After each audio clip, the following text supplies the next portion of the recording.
Habari za leo. Haya ni madhara ya wakoloni katika bara la Afrika. Haya yapi?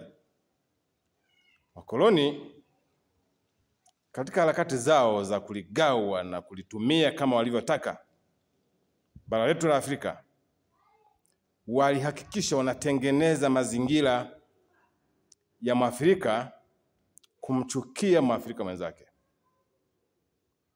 Tunakumbuka kwamba walikuwa na watu wanaoita Wanyampala wale. Wanyampala walikuwa ni kama viongozi vile ambao waliandaliwa na wakoloni. Unaona? Waliwaandaa wakawatuni rasmi. Kwa hiyo waliwajengea, waliwajaza spirit, roho ambayo ilikuwa ni mbaya sana. Roho ya kutokumuona Mwafrika mwenzake kama mwanadamu. Na ndiyo maana kimsingi Waafrika wengi waliuawa, waliteswa enza ukoloni nasema. Waliuawa, wakateswa, wakanyanyasika, wakapigwa viboko, wakatumikishwa. Lakini waliokuwa ring leader, waliokuwa makamanda wa kuwatesa Waafrika, waliokuwa nyuma ya mateso yale, walikuwa Waafrika wenzao. Mambo ya kusikitisha sana. Hebu rudi katika historia, usome historia. Rudi katika historia. Kwa hiyo hawa manini nimesema? Wanyampala. Hawa Wanyampala hawa waliokuwa wameandaliwa rasmi na wakoloni waliweza kujazwa roho za namna hiyo. Kwa hiyo Waafrika waliteswa kimsingi na Waafrika wenzao. Bahati mbaya mpaka nyakati hizi katika mataifa yetu haya ya Kiafrika haya, hiyo spirit ya kikoloni, roho ya kikoloni inamaanisha roho ya mateso na manyanyaso, ya kutokumjali Mwafrika mwenzako, mwanadamu mwenzako. Hii roho ipo sana tu katika mataifa yetu ya Afrika haya yanayokuwa. Hii roho ipo. Kwa hiyo Mwafrika ananyanyaswa na kuteswa na Mwafrika mwenzake. Inasikitisha, inatafakarisha. Yaani Mwafrika mwenzako ndiye atakayekutesa, ndiye atakayekunyanyasa, ndiye atakayekuua, bila kujali bwana huyu ni ndugu. Angalia Kongo kinachoendelea. Unavyosikia M23, unavyosikia jeshi la FARDC, unavyosikia mambo ya namna hiyo, ni ngozi nyeusi kwa ngozi nyeusi, ndugu. Ngozi nyeusi kwa nini? Kwa ngozi nyeusi. Lakini hata kama sio Kongo, mataifa mbalimbali, vita mbalimbali hizi naendelea. Lakini hata tukirudi katika taifa letu la Tanzania, taifa letu pendwa la Tanzania, hebu kaangalie tu, kachunguze vizuri tu. Waafrika wenzetu weusi, ngozi nyeusi, wenzetu, ndugu zetu, wanateswa, wanaweza kunyanyasika, wakafanywa haya na haya, wakaburutwa, wakauawa, wakatupwa huko, wakafanyiwa kama wanavyoweza kufanyiwa. Na watu gani? Wanyampara, Waafrika wenzao. Hii ni roho ile ya kikoloni ambayo waliacha wameimwaga Afrika. Walimwaga Afrika. Inamtesa Mwafrika. Nyakati zile Waafrika waliweza kufikiri kwamba wakoloni wanatutesa, wakoloni wanatunyanyasa. Okay, wakoloni. Lakini nyakati hizi tunazo wakoloni weusi. Tunao wakoloni weusi Afrika, wapo wakoloni weusi. Kwa hiyo usije kakalili kwamba wakoloni ni ngozi nyeupe. No. Afrika tunao wakoloni nini? Sema weusi. Wakoloni weusi tunao Afrika, ambao walitesa bara Afrika, wanawatesa Waafrika wenzao, wanawatumikisha, wanawanyanyasa Waafrika wenzao. Kwa hiyo ukoloni usije kusema uliisha, bado upo ukoloni.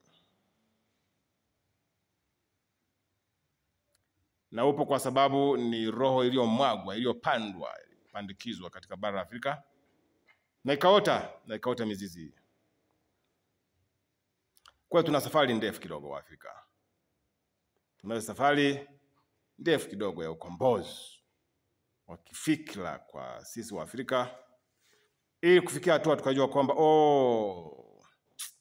hii ninayoshindana nayo ni damu yangu, mwenzangu huyu, ndugu yangu huyu, bila kujarisha ujinga wa itikadi, sijui itikadi za siasa, sijui vyama vya siasa, sijui nini. Mimi huwa nasema ni ujinga tu, lakini itikadi ya siasa kimsingi haipaswi kukufanya wewe ukawa mnyama. Ukawa nini? Ukawa mnyama wa kutokumtambua mwanadamu mwenzako. Naita ujinga wa kisiasa mimi. Itikadi za kisiasa hizo mnaita nyinyi wenyewe kama ni itikadi. Mimi nasema ni ujinga wa kisiasa. Kwa hiyo haupaswi kufanya kumchukulia mwenzako, mwanadamu mwenzako, damu moja na wewe, ndugu yako huyo, kama mnyama, kama vile is not a human being, kama vile sio mwanadamu, sio kiumbe hai. Inasikitisha sana. Na tukirudi kwenye maandiko matakatifu, niko kanisani hapa baada ya ibada ya leo.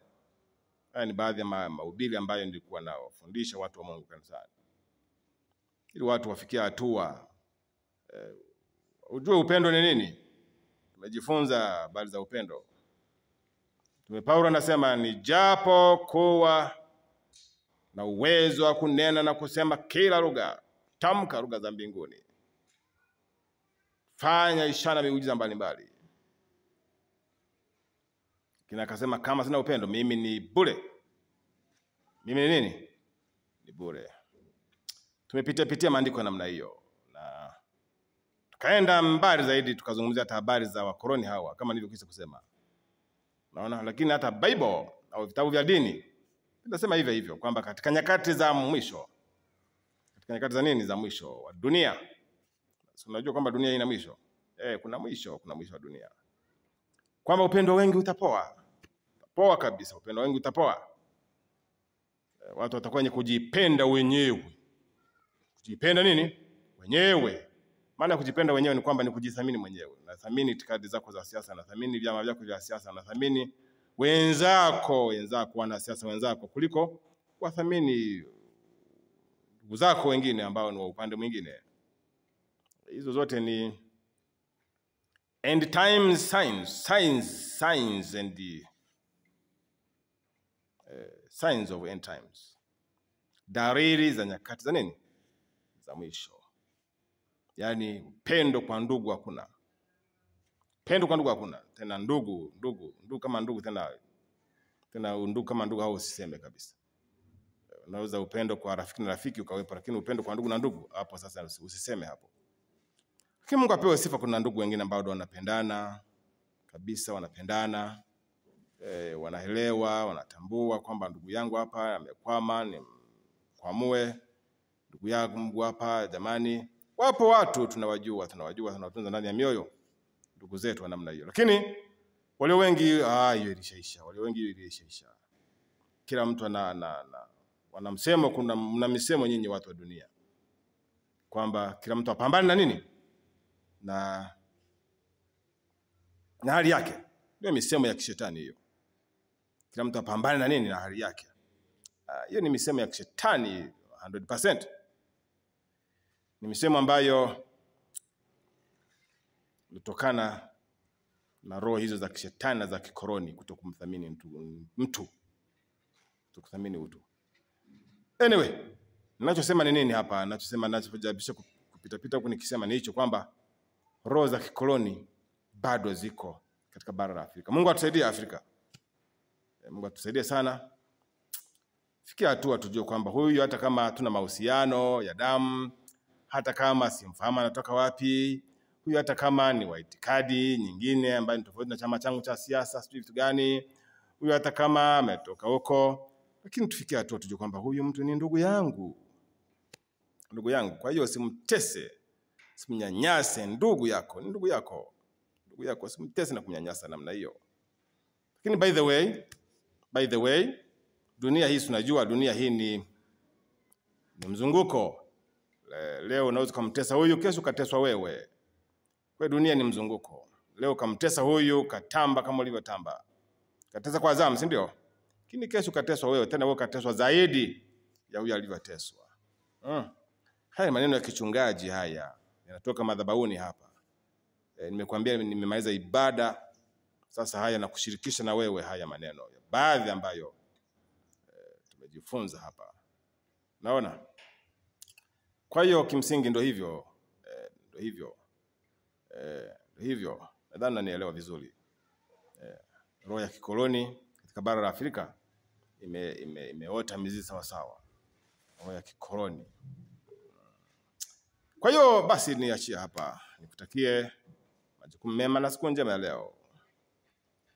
Tafakari haya. Inawezekana katika mambo matatu kuna jambo ambalo utasema kweli kabisa hili jambo ni kweli.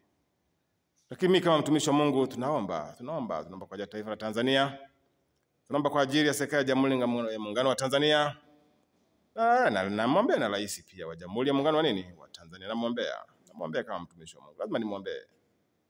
Mambo mengine unaweza kukutwa. Hata Yesu mwenyewe alisema kwamba mambo mengine hayawezekani isipokuwa kwa kufunga na kuomba. Kwa hiyo lazima kuomba. Mambo mengine unaweza kujikuta ni yanafanyika kwa sababu labda maombi yamepungua. Lakini naamini Mungu atafanya kitu katika maombi. Ya Tanzania ni mali ya Bwana. Mtanzania ni mali ya Bwana. Mwafrika ni mali ya Bwana. Mungu awabariki sana. Asante.